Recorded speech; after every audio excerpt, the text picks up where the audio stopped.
فان كل من عليها فان ويبقى وجه ربك ذو الجلال والإكرام فبأي آلاء ربكما تكذبان يسأله من في السماوات والأرض كل يوم هو في شأن فبأي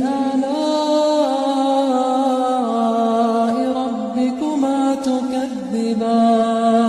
سنفرغ لكم أيها الثقلان